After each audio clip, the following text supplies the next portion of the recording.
Now, before we sat down for this interview, you were telling me something that I thought was just really unique, was that when this started and you realized, yeah, at first you were like, there's no way I'm going to do digital performances. But then when you realized this was something that, and I think this was something as an industry we understood together, if we're going to keep music going, we have to move forward in this way. Then you were telling me about how you became your own production set manager, recorder. What was that process like for you? Yeah, so what I came back from a trip on March 14th, went to my favorite restaurant, sat at the bar and had some food, and then they said, we're going to shut down tomorrow. And I thought, you will?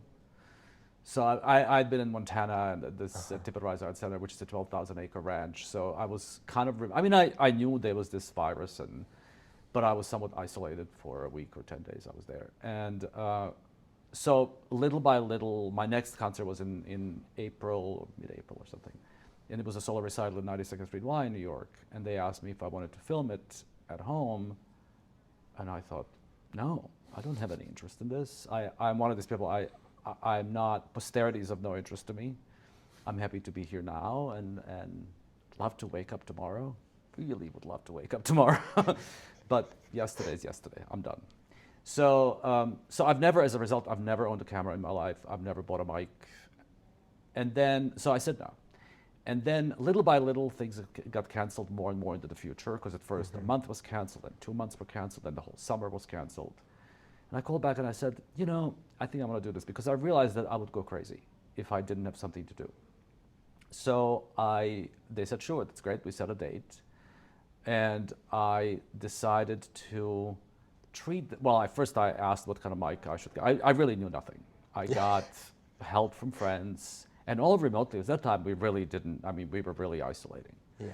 So I went and actually bought, I didn't realize there was a store that you could pick up things. Because I looked at Amazon, the mic, delivery was 3 months. Because, everybody wanted a microphone. All of a sudden, it was a hot item. Commodity, yeah. So I went and picked up this mic. I hooked it up to my iPhone.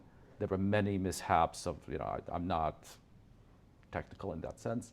But I figured it out, and then I started plotting really how I wanted this to go, because I really wasn't interested in just setting this phone in one spot. So I treated the phone as an audience member. And I said, welcome to my home. This is my home. And I spoke a little about the program. Here's where the mints are.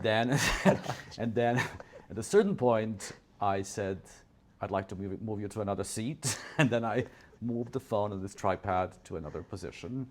But I had to practice all this, because obviously, just like our esteemed crew that does this interview, get trained for years. All of a sudden, here we are doing this thing. Ourselves, yeah. So I filmed for about 15 days, every day, the full program in one take, an hour long. Oh, I wow. spoke and I moved the camera. I had many ideas. This program included a piece by George Antheil that was inspired by drawings by Max Ernst. I had a book on a stand. I wanted to show these drawings. I could never figure out how to really center the phone, so I gave up on that. There were a lot of things that did not work, but there were a lot of things that did work, and it was a lot of fun. And I have proceeded in that vein. Everything I filmed, I really sought out to add another aspect to the experience. So it's been really interesting and humbling.